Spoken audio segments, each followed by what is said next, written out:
तरह से इनने पेरियार रामास्वामी के जन्मदिन जो कि 17 सितंबर है, अंग्रेजी कैलेंडर है, उसके अनुसार कब जाने के लिए उस विश्वकर्मा को भी पैदा कर दिया। हम पेरियार रामास्वामी के बारे में थोड़ा सा जान लेते हैं। 17 सितंबर 1879 में इरोड में जन्मे इरोड वेंकटप्पा रामास्वामी ने जब 20वीं सदी के उत्तरार्ध से ही ब्राह्मण नंगा करना शुरू किया, तब दक्षिण भारत ब्राह्मणवादियों का अड्डा बना हुआ था। यूं तो ब्राह्मण है कि कीचड़ में ही कमल जन्म लेता है। शायद यही कारण था कि तमिलनाडु में ही पेरियार रामास्वामी का जन्म हुआ और उनने ब्राह्मणवाद की जड़ों को खोदने के लिए ही शायद उनका पैदा होना 19वीं 20वीं सदी की सच्चाई थी। जब पेरियार रामास्वामी ब्राह्मणवादियों पर हावी होने लगे, लोग उन्हें दिलो जान से चाहने लगे, पिछड़े दलितों के वे रिप्रेजेंटेटिव बनकर उभरे और इसी समय पेरियार रामास्वामी राजनीति में शामिल होकर ब्राह्मणवाद की जड़ खोदने का प्रयास कर रहे थे। पेरियार दिन इनका जन्मदिन है, उसी जन्मदिन को किसी काल्पनिक देवी देवता से कब्जा कर इनकी ही फोटो की तरह उस देवता को बनाकर इनका एक्चुअल वजूद ही मिटा दिया जाए और इनके ही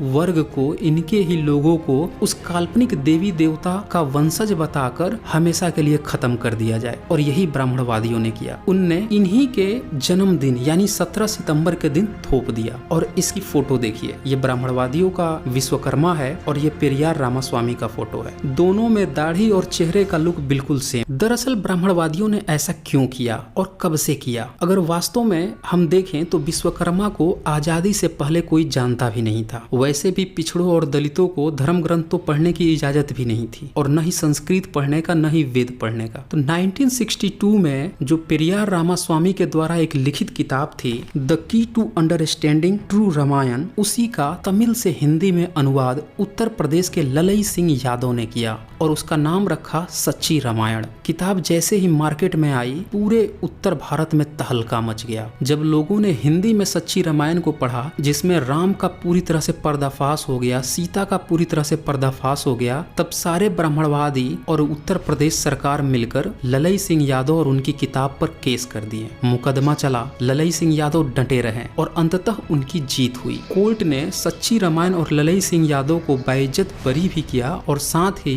उत्तर प्रदेश सरकार पर जुर्माना भी ठोक दिया। यहाँ पे ब्राह्मणवादियों की इतनी बुरी हार को देखकर उनने हिंदी भाषी क्षेत्रों में पेरियार रामास्वामी के विचार न आ पाए, इसीलिए उनने उन्हीं की फोटो को विश्वकर्मा की फोटो बताकर उन्हीं के जन्मदिन को विश्वकर्मा का जन्मदिन बताकर प्रचारित करना शुरू कर दिया। देखिए कि पेरियार रामास्वामी का जन्म अंग्रेजी कैलेंडर के अनुसार 17 सितंबर है और इस विश्वकर्मा का जन्मदिन 17 सितंबर को ही कैसे है, इसके बारे में ब्राह्मणवादी पूरी तरह से नंगे हो जाते हैं। लेकिन अब ये शर्म से डूब मरने की बात है कि अब भी अगर यह जानने के बाद भी कोई विश्वकर्मा पूजा करता है तो, क्योंकि वास्तव में वह विश्वकर्मा पूजा नहीं बल्कि पेरियार रामास्वामी का जन्मदिन है। तो